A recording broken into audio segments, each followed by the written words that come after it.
Okay, so since it's been 3 weeks since I was in the pulpit, I need a quick little refresher on where we have been and where we're going. I said a few weeks ago that Isaiah chapter 13, so we're in an Isaiah message series. We're reading through the whole book. It was going to take us all the way up to Christmas, but I missed 2 weeks, so it might be a little bit longer than that. I'm a little frustrated about that because I got everything on the right time. And when we get to the end of Isaiah, it's going to be Advent. We're going to be talking about the new kingdom, and it was going to be great. And now I'm 2 weeks behind. And I was venting to my wife about this, and she said, you should just do, pull like a 2-a-day, a couple Sundays. Just like come in, do church, everyone go to lunch, and then we come back and do church again. Some of you like, don't joke. So we'll figure out how we're going to get through it. But Isaiah 13 through chapter 13 through chapter 23 is a series of oracles against the nations surrounding Israel at the time. And an oracle is essentially what God says about a matter. What he says is, this is what's going to happen. This is the future of your. This is what's going to happen in the future. This is your destiny. I mean, you can't change it because I've decreed it. And so when God says to Babylon, you're done. You're going to be a wasteland. The city that was home to beautiful tapestry and knowledge and wisdom that the nations just fawned over, like, oh, Babylon is the great. It's going to be buried under sand in the desert. Nobody's even going to know where it is. There's nothing you can do about it because I've decreed that this is your future because you need to be judged for the unrighteousness that you lived with. So Isaiah is standing up and he's giving oracles against all the nations. But the reason why he's giving these oracles is because a few chapters previous, the nation of Israel was split at the time. There was Israel in the north and Judah in the south. Israel in the north had aligned with this nation, Syria, and they were going to come down and go to war against Judah. And the king at the time, Ahaz, he's like, I don't know what to do. How do I fight against this two-nation army? And Isaiah goes to him and says, here's what the Lord said about the matter. Don't do anything. Just sit still. Don't do anything. Because the Lord is going to fight on your behalf, and he's going to wipe out the northern kingdom and Syria, and they're going to be gone. In less time than it takes for a child to grow up, these nations are going to be gone. So stop being afraid and just don't do anything. What does Ahaz do? He says, I'm going to go do something. So he goes to Assyria, and he forms an alliance with Assyria. So essentially, God said, Ahaz, you're going to take a test. And the test is, will you trust me? And Ahaz failed the test. So for 13 through 23, for 10 chapters, what Isaiah is standing up and doing, giving oracles against the nation, is he's saying to the people of Israel, do not trust foreign nations. And Israel's like, well, you don't understand. Like Assyria's, they're coming for us. We made an alliance with them, and now they're turning on us. And we've got Israel and Syria, and we've got all these nations that are gunning for us. They're on the hills. I can see them. I can hear their foot, they're stomping. I can hear their war drums. They're coming. They're at the door. What do we do? Maybe we should go form an alliance with like the Moabites, or maybe we should like go and see if the Egyptians can come and help us. And Isaiah's like, no, don't do any of that. Do not form alliances with foreign nations. So Isaiah says, through a series of oracles, judgments against the nations, I'm going to take all of you guys to school. I'm going to teach you. When you say, maybe we should trust these guys, I'm going to say, no, don't trust them, and here's the reason why. Well, okay, well then we should trust these guys. No, don't trust those guys because they're under God's judgment too. So we've got these series of oracles that runs 10 chapters, and it's essentially Isaiah saying the same thing over and over and over again. Do not trust these foreign nations. Well, what about Assyria? What about Babylon? What about Philisita? What about Cush? What about Egypt? No, don't trust any of them. Trust God. That's the message over the next 10 chapters. We started in 13. We're halfway through into 14. Now, I mentioned when I started 3 weeks ago, when we did the oracle against Babylon in chapter 13, that I'm viewing the application of these oracles for us as the church as a call to holiness. If God is this serious about judging the nations for their sin, then we should be equally as serious about getting the sin and the garbage and the temptation to trust foreign things of this world out of our own lives. And so what Isaiah is saying to Israel, but also to the church, is that trusting the world to accomplish God's plans is foolish. Here's the thing. God's plan for eternity is that one day we will hit a point where there's no more sickness and there's no more death and the world has been redeemed and the weather is perfect and all things are right with the world. That's his plan. And he will accomplish that plan through his ways. Now, the world wants some of those things too. How do we make it so that mankind can live forever? How do we fix climate change? How do we address these issues with pandemics and sicknesses? How do we fix the issues of the day? The answer that the world would present is we go to the world. We go to experts. Mankind can solve the great issues of our day. So let's use their ways to get to the place that God wants us to be. And Isaiah says that's foolishness. It was foolishness for Israel to think that way, and it's foolishness for the church to think that way. You cannot accomplish God's plans using man's ways. End of story. That's the message of Isaiah. Now, what is God's ways? That's what these oracles are about. Do not trust the nations. Trust God. Do not trust the world's ways to accomplish his plans, and do not look to the world's systems for comfort or for security or for identity. Now, as we go through these nations, we're going to be talking about Assyria, Babylon, Moabites, Philistines. Each one of these nations were marked by something specific that I think will help us make an application. Because today, the temptation for the people in the church is not to go and trust Assyria. But Assyria was a representation of the power that the world has and offers to people. And so the temptation that the church has is not to trust Assyria. The temptation that the world has is to trust the power that the world offers you to accomplish God's plans. Look how much power and money that we've amassed. How are you going to go against this system? So as we dissect each of the nations, we're going to see what marked the nations, and we're going to see how that parallels to the temptation that we have, because here's the issue that we have. Israel is struggling. Should we trust these nations for our security? And the church is struggling. Should we trust this power struggle? Should we trust this technology in order to grow and further our church? Is this what we should throw ourselves behind?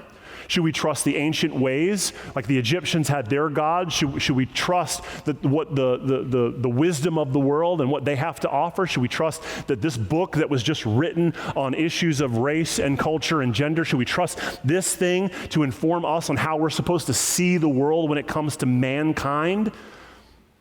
No, you do not trust the world's ways to accomplish God's plans. You don't look to the world to give you security or give you identity. You already have security in him. You already have identity in him. What you need to do is to read this, and you need to believe it and trust it.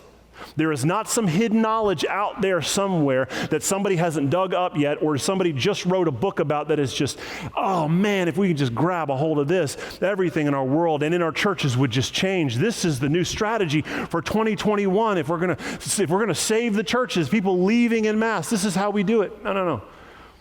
There's only one way that's ever worked, and there's only one way that will continue to work, and that is to preach what he told us to preach. It is to live what he told us to live, and that's Isaiah's message. Trust the Lord.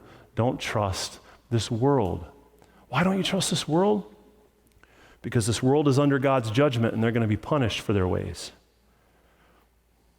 But also don't trust this world, because when God's plan is fully developed, most of the world, they will be bowing down at the feet of Jesus anyway. So why would you trust what they have to say when they're going to be coming to you eventually saying, teach us your ways? Because what we thought was right was broken and it ruined a generation. Are you following? This is the message of Isaiah. Don't find yourself making alliances. Find yourself listening to Isaiah and trusting the Lord. So we're going to pick up in 14:24, but before we do, and here's typically what we do each week. We leave the Isaiah artwork up during the message, and then when I go to a verse, we'll put it up on the screen so you can follow along, you can read in your Bible. But today's a little bit different because we're going to be covering a lot of different nations. I'm going to be covering Isaiah 14:24 all the way up through 20. That's like 5.5 chapters. We typically read verse by verse every single one, but today, just to cover the material, and a lot of it is the redundant same message, I'm going to read a little bit and paraphrase a little bit, but we're covering so many nations. I want you to understand where these places are, because if you're anything like me, the visual side of you is like, okay, when you say Moabites, where exactly are we talking about? So I put this map together. If you'll, Hillary, if you'll put that up there. This is the Middle Eastern region. You've got Egypt over here. You got Sinai Peninsula, you got Israel, Saudi Arabia. And so I kind of color-coded where these nations are. So rather than throw the artwork up during the sermon when we're not looking at the scripture, I'm going to leave this up here so you guys can constantly have a geographical reference of where we're talking about, okay? These are the nations that we're going to cover today. You got Judah, orange. Israel is right up in the north. Philisita is that little yellow. And then you got the Moabites, Damascus. Damascus is also Syria. And then you got Assyria up there in green. So without further ado, let's get to it. Matthew, what am I doing? Oh, Lord. Isaiah 14, verse 24. The oracle concerning Assyria. The Lord of hosts has sworn, as I have planned, so shall it be, and as I have purposed, so shall it stand. That I will break the Assyrian in my land, and on my mountains trample him underfoot, and his yoke shall depart from them, and his burden from their shoulder. This is the purpose that is purpose concerning the whole earth, and this is the hand that is stretched out over all the nations. For the Lord of hosts has purposed, and who will annul it? His hand is stretched out, and who will turn it back? Pause right there. The first oracle of the day, Assyria. Let's go back to the map. Concerning the large, massive power structure up in the northeast Assyria. They were the big threat of the day, the largest army, the best technology. To the Israelite who says, we should trust in Assyria's power. How do we get out of the mess we're in? Let's go to the people with the biggest power and let's make friends with them. And Isaiah says, don't bother going to them because God has already planned their destruction. Do not trust in the power structure of Assyria because God is going to crush their power structure and make them look like fools in front of the entire world. His hand is already outstretched against them in anger. God is going to punish the Assyrians and wipe them off the face of the planet. They will not be a people anymore, so don't trust them. Now, for those of us who have a little bit of a tender heart, and we read this and we're like, God, that doesn't seem very fair that you would do that to the Assyrians. You start to read in your Bible these situations where God decreed a specific thing and you don't have all the information because you're not God, but you as a man or a woman take offense to the ways of God. I want to remind you that before this oracle took place, exactly 70 years before this oracle was spoke, God sent a prophet to Assyria and asked the Assyrians to repent. This prophet's name was Jonah, and he went to the main city of Assyria called Nineveh, and he preached to the people of Assyria 70 years before this event and said, repent, Because if you don't, God is going to judge you. And the people repented. And Jonah was offended by this because he did not think that these people were worth God's mercy.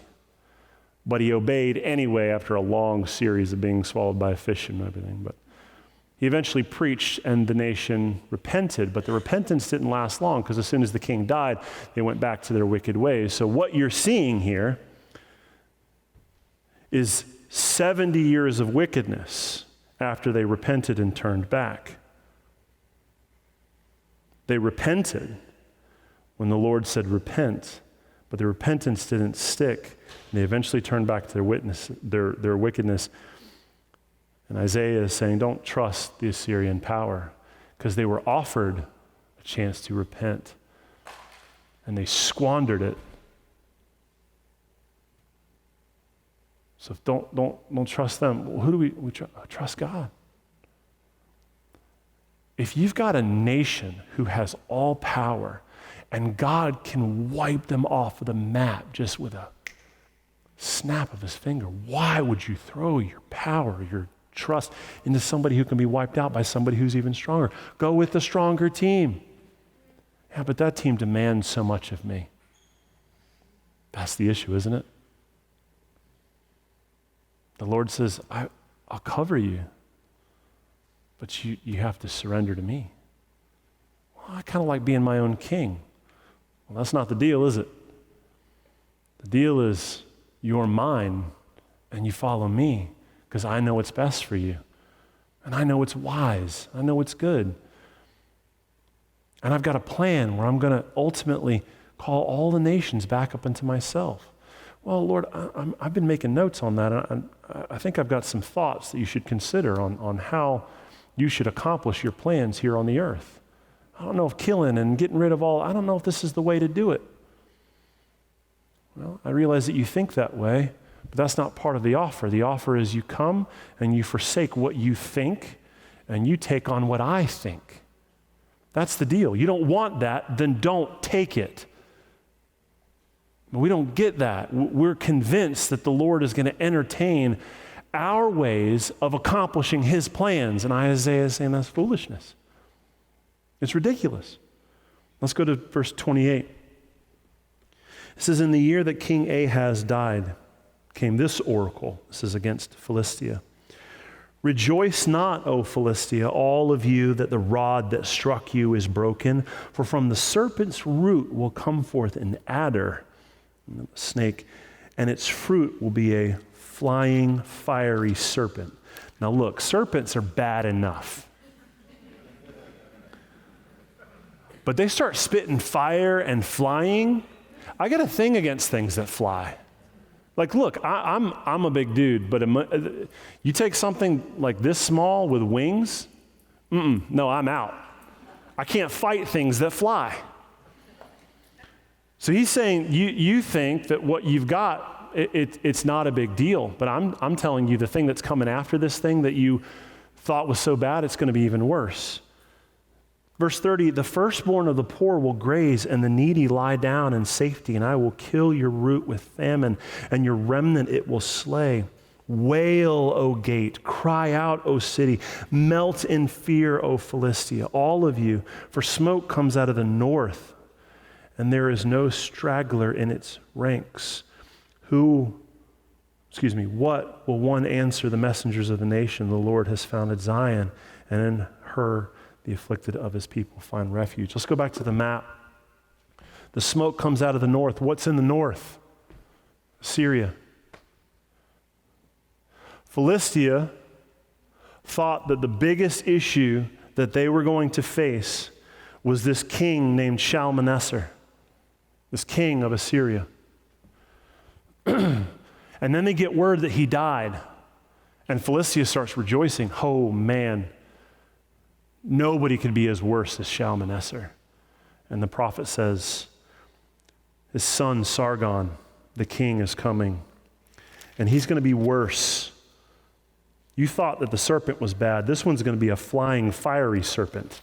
He's going to move faster and destroy more than you could possibly imagine. And there's going to be smoke coming in from the north, and it's going to lay waste to your land. So to the Israelite who says, let's trust in the Philistines, Isaiah says the Philistines are going to be destroyed by the Assyrians.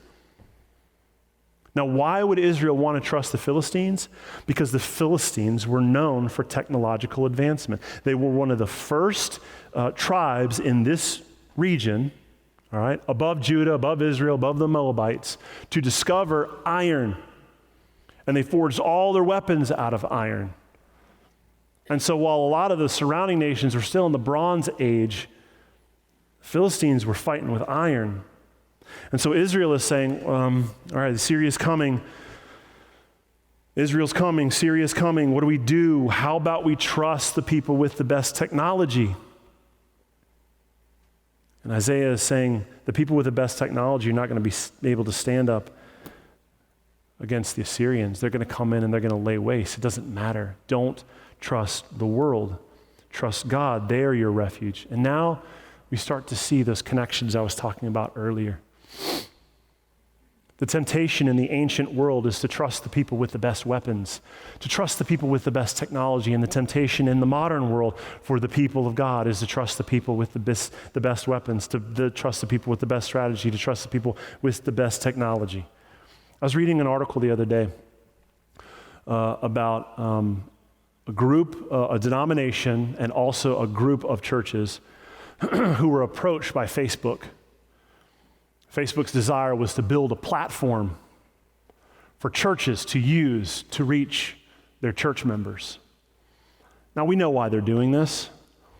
They're doing this because they've got a PR responsibility. They've got to fix the bad press they've gotten over the last few years about the arguments that they've had against the manipulation that they've had in elections, and the way that they've been spying on people's phones and turning the microphone on when nobody thinks that they're listening. And you're sitting there having a conversation with your wife, we should probably get the carpets cleaned, And then 30 minutes later, you start getting ads for every carpet cleaning service in your town. No? Nobody? And so Facebook has a vested interest. We've got to fix our image. Well, one of the best ways we could do it, let's go to people of faith. They're nice, wholesome, happy people. And so they approach these denominations, they're like, let's build a platform for you to use. And they just, of course, let's do it. This is fantastic. Now, on the surface, that seems like a smart move. We want to reach more people for God. We're not going to do it the way that Jesus told us to do it, by actually going out and preaching the gospel, but we've got this new strategy, so let's give it a shot. What do you think is going to happen in 5 years from now when churches are using a platform that the world built for us and suddenly they don't like our message? Let's add 1 and 1 together. Do you honestly think that we can accomplish God's plans by giving the vehicle to accomplish that to the world and letting them be the gate for what we can and cannot say, knowing that the way that we see the world because of how God told us to see it is completely contrary to the way that they see the world? Do we honestly think they're going to be good stewards of what we say through their platform? Or do you think that they're going to start censoring and removing and bleeping and just go ahead and telling you all together, well, you're going to, if you want to use this platform that is very successful because it reaches billions of people, you're going to have to change your messaging a little bit? Do we honestly think that's not going to happen? No, that's exactly what's going to happen. And that's the temptation for Israel. Do we compromise on our faith? Do we stop trusting the Lord and give ourselves to the technology of the day to save us? Or do we, as the people of God, trust that the way He told us to accomplish His work is not good enough in the world we live in now? There's got to be another vehicle that we use so we can reach an even broader audience, knowing that when we sell ourselves out to that vehicle is going to start telling us how we can say what we say and what we can say. You can see I'm very passionate about this. Because I'm looking out on the future, I'm like, what's going to happen in the next 10 years? And I'll be honest with you, it doesn't look pleasant. It looks a lot like Israel giving itself to foreign nations and saying, we trust you with our security. We trust you with our message. No, we don't trust you with our message. God doesn't trust you with our message, and that's why he gave the message to his people to deliver, not to consult with the world and how we accomplish that. We start getting into Isaiah chapter 15. It's a short one, 1 through 9. I'm not going to read this. I'm going to paraphrase this because he gets into another oracle. He gets into the oracle of the Moabites. Now, this spans 15 and 16, but 15 introduces this concept of this nation, the Moabites. They're right here in purple. This would be where Jordan, the country of Jordan, is today. And to the Israelite who says, all right, well, if we don't trust Assyria, we don't trust the Philistines, how about we trust the Moabites? How about we trust the pride of the Moabites?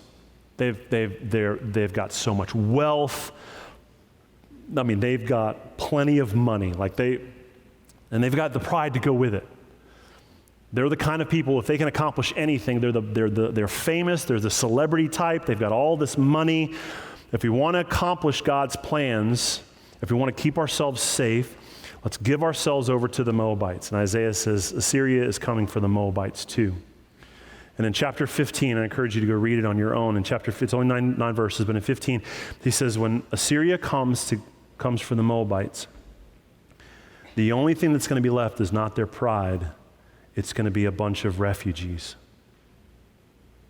See, Isaiah 15 tells the story of a wealthy and proud people fleeing for their lives when the Assyrians show up.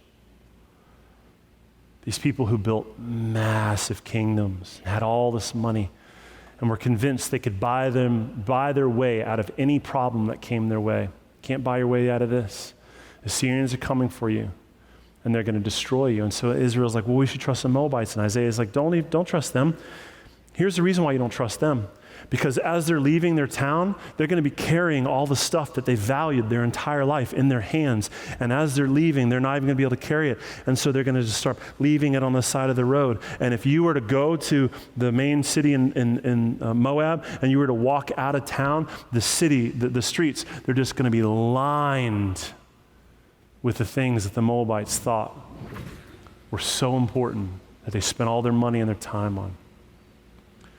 It's going to look like those pictures in World War II when the Jews are fleeing Germany and the cities, or the streets, when you leave the cities, it's just lined with pianos, instruments, artwork, cars just left on the side of the road. You can't take this stuff with you. So Israel's saying, let's trust the people with the money. Let's trust the people with the pride. Let's trust the celebrities. They can get us out of this. And God's saying, don't trust them. They're going to be stripped of everything. And while this happens, what does the Lord say about these refugees who are fleeing for their lives? Verse 5 and 15 tells us that God's heart, he cries out for these people. He weeps over the thousands of people who are lining the streets who've lost everything. But what is the biggest reason why you don't trust them? Because these Moabites, when they leave their cities, they're going to show up at the door of Judah for help. Go to Isaiah 16, verse 1. After the Assyrians come in and wipe out the Moabites, and the Moabites are running for their lives, and they lost everything, where do they run to? They run to Judah. And they're conversing about what they're going to do when they show up at the doors of Judah, and this is Isaiah 16, 1.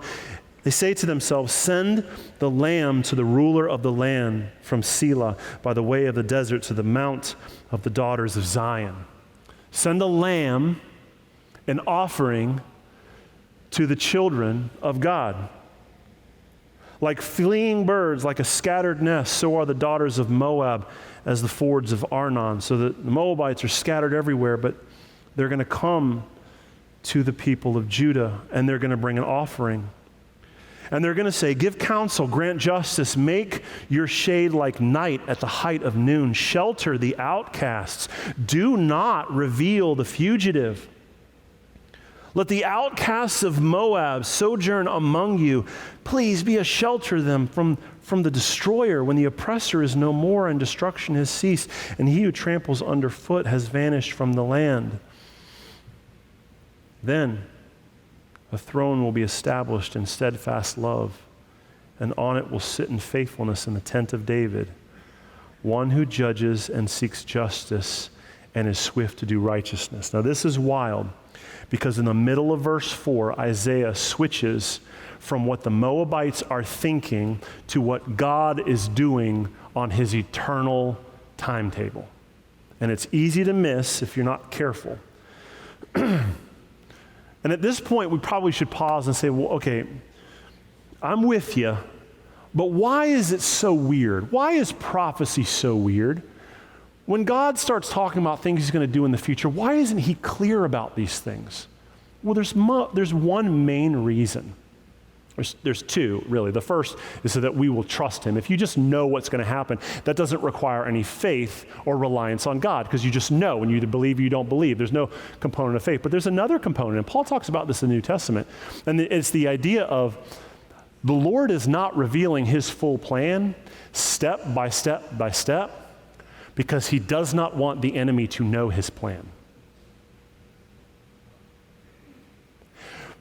Paul says it this way: If the enemy had known that it was required for Jesus to die, then they would not have allowed him to be crucified. But they didn't know the exact plan. They didn't know how this was going to accomplish. So they thought by sending him to the cross, they were winning, not realizing that they were actually fulfilling his plan. So when we go into things that have already been accomplished, it's easy for us to understand, oh, I see what you're doing there with the suffering servant thing. I get it. He was bruised, he was crushed. I get that. In the first century, they didn't get that. That's the reason why Jesus is constantly saying to the disciples, hey, I'm going to go to Jerusalem, I'm going to die. And they're like, no, you're not. No, I literally, this is what I have to do. No, not on my watch. I'm not letting you do that. We're reading the same text that they had, but we're coming to a different conclusion. They didn't see it at the time because there were things that were hidden for the purposes of not letting the enemy understand what's going to happen, because if they did, they would have never let Jesus go to the cross. So when we read through the prophecy in the Old Testament, what we're seeing is a similar situation. How do we know what's going to unfold in the future? How do we know what's going to happen when we talk about things like Armageddon and the second coming? There is just enough information for us to know that he is coming back, and there is some understanding of what it's going to look like, but the timeline and how things are going to work, that stuff is still a mystery, because if the enemy knows what he's going to do, then the enemy will change his plans. That's strategy when it comes to war. And for some of us, you're like, and that's weird. The only reason why you think that's weird is because your view of the world is that there is God up in heaven and some angels, and there's primarily just us here on earth. But that is not the worldview of the Bible. The worldview of the Bible is that there is a cosmic war going on that you cannot see and has been going on since the day of rebellion in the garden. There are demonic forces at work over nations. There are demonic forces at work in the lives of people, poking and prodding that weak flesh that we have, manifesting and motivating and tempting and pulling strings, and all of this stuff. God is redeeming mankind unto himself, but he is also punishing the kingdom of darkness, and that is a big part of the plan that God has in store. Now, why am I saying all this? I'm saying this because what Isaiah is doing in chapter 16 is he starts off saying that, look, do you see how these refugees are leaving their lives and they're coming to Judah for salvation in 700 BC? That is a small picture of what the entire world will look like when they forsake all of their riches and all of their wealth and all of their wisdom and all of their weapons and all of their technology, and they show up at the door of our King and say, teach us your ways. Because out of the line of David is going to come a king who's better than any king who's ever lived, and his name is Jesus. And he's going to rule and reign on a throne from Jerusalem. And when he sets up his kingdom on earth, and people truly see with their eyes, and they feel in their heart, and the Spirit's moving, what he's really offering, there is nobody that's going to say, I'm going to keep on trying to do my own thing. No, I see it, and I'm coming to it. And that, now at this point, we start to understand God's ultimate plan. And this is where we start cracking open the message of Isaiah. How do we sum up the message of Isaiah, this book, in just a simple few sentences? God is exposing the foolishness of this world and punishing wickedness so that ultimately the eyes of the wicked will be open in the hopes that they will turn from their sins and come to Jesus. That's the message of Isaiah. That God's ways are to punish wickedness, to deal with sin, so that those who are in that will see the foolishness and their folly, and they will turn to Jesus. And Jesus will wash away their sins, forgive them, and give them a new life. That's the message of Isaiah. And it was 700 years before Jesus was even born. Isaiah is looking future, so far in the future, we can't even grasp it, but this is what he's saying. In the same way that the Moabites are going to show up and ask for help, the world is going to come to the throne, and they're going to ask Jesus. Now, in verses 6 through 14, around verse 14, we're told that this specific event is going to take place in 3 years. Verse 14, and the Lord has spoken in 3 years, this is going to happen. So he's saying that when Moab arrives at Judah's door in 3 years from now, the reaction of all of Israel, and this is what's in this chapter, is going to be complete shock. So you're thinking, let's trust the Moabites. In 3 years' time, you're not going to be saying, let's trust the Moabites. In 3 years' time, you're going to be looking at the Moabites in their tattered rags with nothing to their name, and you're going to be looking at them and you're going to be saying, look at how far these prideful people have fallen. They trusted their accomplishments, they trusted their celebrity status, they trusted their wealth, and now they have nothing. Why would we trust these people? God's going to take all that from them. I imagine that the best way to wrap your head around this would be if you watched the Oscars, a room full of celebrities with more money than you could possibly imagine in one room on one night. And in a blink of an eye, every single one of those celebrities lost everything. What would our reaction to that be? That reaction is the same reaction that Judah will have when the Moabites show up at the door. Let's go to Damascus in blue, chapter 17. It says, an oracle concerning Damascus. Behold, Damascus will cease to be a city and will become a heap of ruins. The cities of Aroer are deserted. They will be like flocks, which will lie down and none will make them afraid. The fortress will disappear from Ephraim. That's interesting. Ephraim is in Israel. That's not in Damascus. But these two nations are being lumped together because they were in alliance, the Syro-Ephraim alliance. And so they get an oracle together. The fortress will disappear from Ephraim, the kingdoms of Damascus. The remnants of Syria will be like the glory of the children of Israel, declares the Lord of hosts. And in that day, the glory of Jacob will be brought low, and the fat of his flesh will grow lean. And it shall be as when the reaper gathers standing grain, and his arm harvests the ears. And when one gleans the ears of the grain of the valley of Rephaim, gleanings will be left in it, meaning very, very little will be left. It's kind of like when an olive tree is beaten, and there's only 2 or 3 berries in the top of the highest bough, 4 or 5 on the branches of a fruit tree, declares the Lord God of Israel. So to the Israelite who says, well, let's trust Damascus. Let's trust the nation in blue. Let's trust Damascus.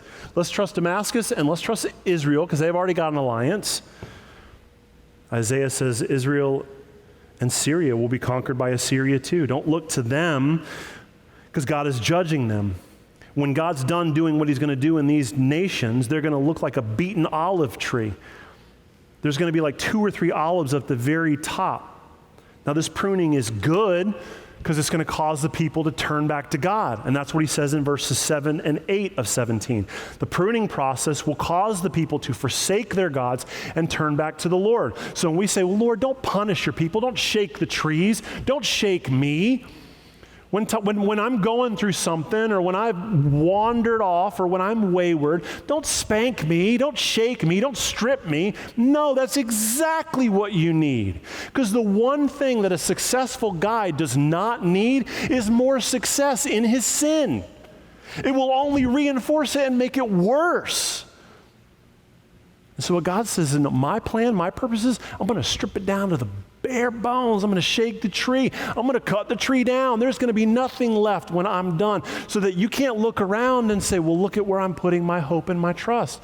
All of that's gone. And it's going to cause you to fix your eyes on the Lord. And he says in verse 12 through 13, look, the nations, they love roaring and making lots of noise, but they all deal in the same thing: pride, lies, anger, betrayal.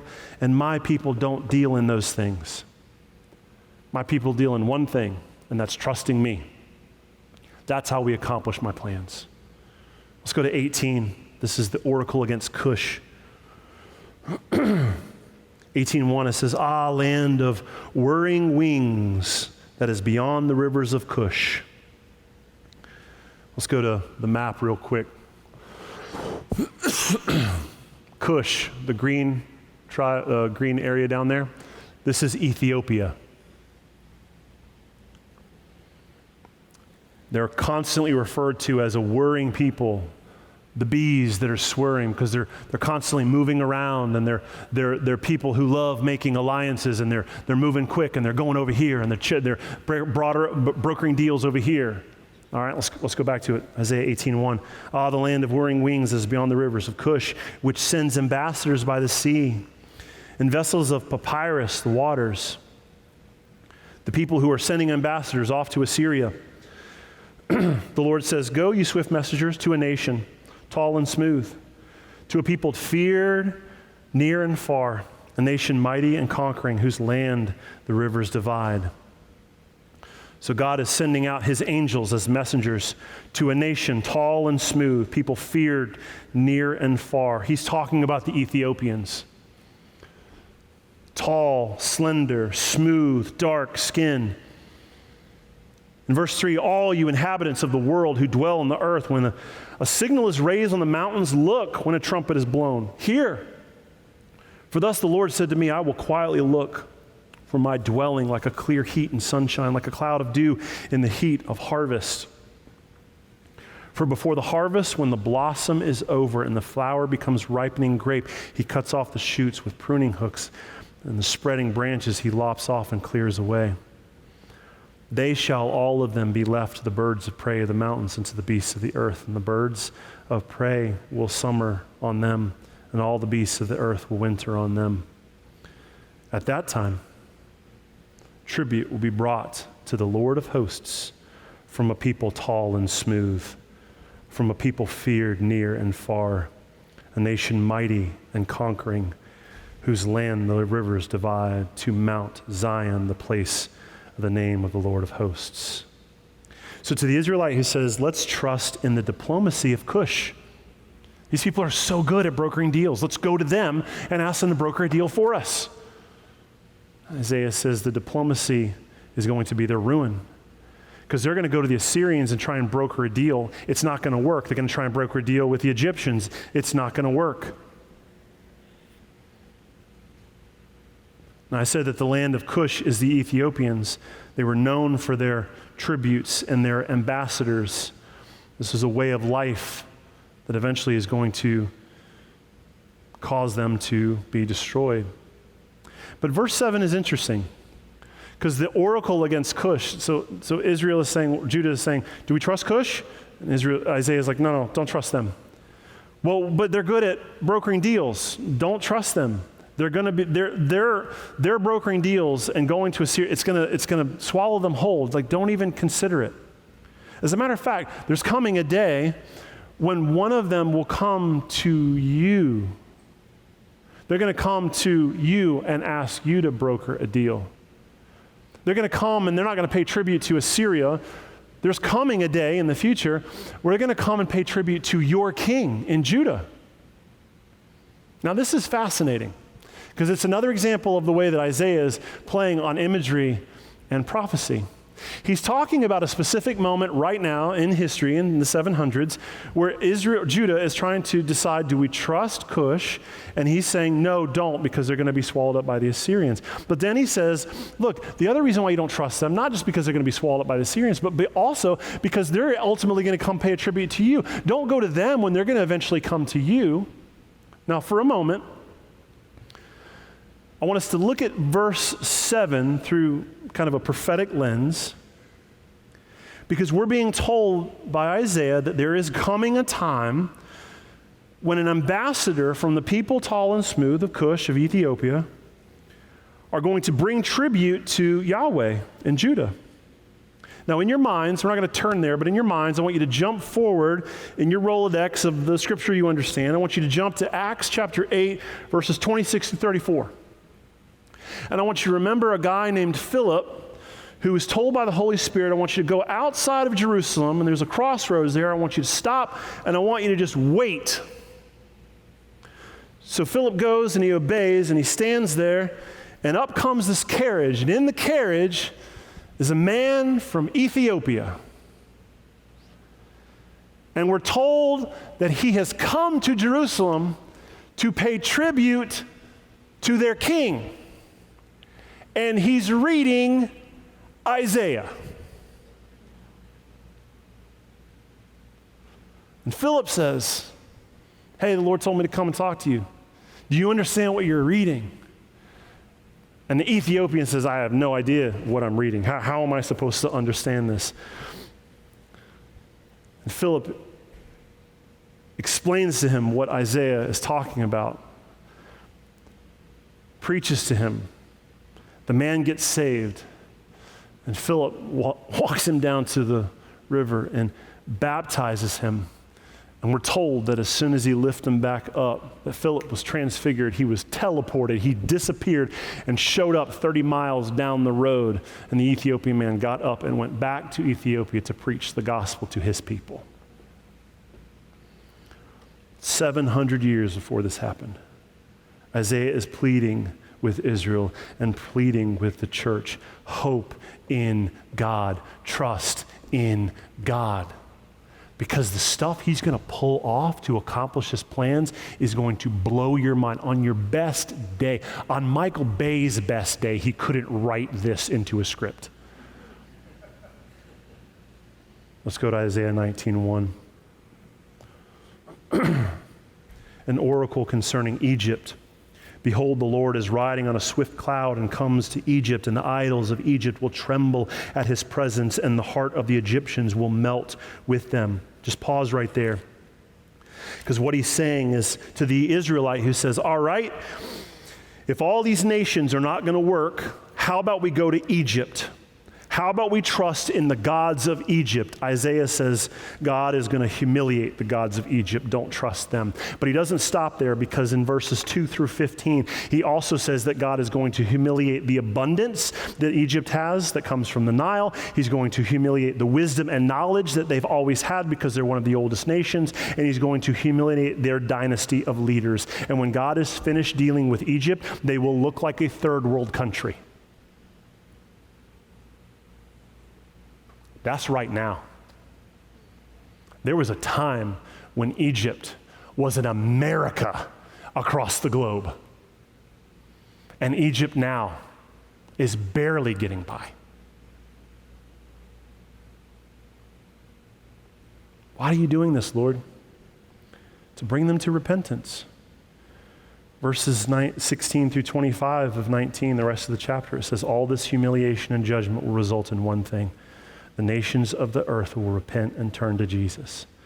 So don't trust the nations, because Their destiny is humiliation and repentance. And Isaiah drives home that one point in chapter 20. The future of the nations is humiliation. So do not trust the nation. You're not hearing me, people. So I'm going to do something that's going to blow your mind so that you can really see and hear what I'm saying. Go to Isaiah 20, verse 1.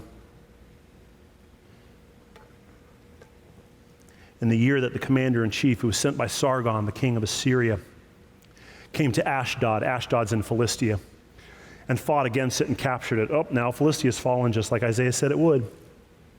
At that time, the Lord spoke to Isaiah, the son of Amoz, says, go and loose the sackcloth from your waist and take off your sandals from your feet.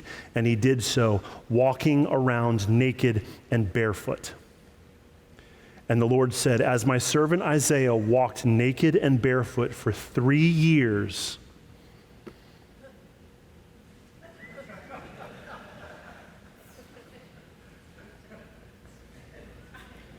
as a sign and a portent against Egypt and Cush, so shall the king of Assyria lead away the Egyptian captives and the Cushite exiles, both the young and the old, naked and barefoot, with buttocks uncovered, the nakedness of Egypt. Then they shall be dismayed and ashamed because of Cush, their hope, and of Egypt, their boast. And the inhabitants of the coastland will say in that day, behold, this is what has happened to those in whom we hoped, and to whom we fled for help to be delivered from the king of Assyria. And how are we going to escape? So what's happening? It's exactly what you think is happening. In order to drive home his point, Isaiah walked around for 3 years completely naked because the people are not hearing the words. Well, what about this? Should we trust this? No, don't trust this. Because if you trust this, you're going to end up like these people. You don't believe me? Take it in, baby. Take all of it in. This is what is going to befall these people. And in this day, we're like, Isaiah, we went a little far. How far do we need to go to actually let the people wake up? Because I was having a conversation with Chad and Christy about this last night. There is a dangerous lack among the people of God to draw a line in the sand and say, I've had enough. And when I say I had enough, I don't mean I've had enough in your life. I mean there's a severe lack in the people of God to draw a line in the sand and say, I've had enough of me. I've had enough of my ways. I've had enough of trying to work things so that I get what I want out of the deal.